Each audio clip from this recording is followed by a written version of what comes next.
Hi, in front of me is Poco M3 and today I would like to show you how you can download and apply live wallpaper called Shadow Galaxy.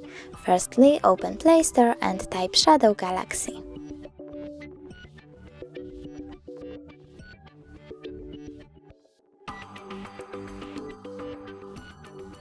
Then download this app from this developer.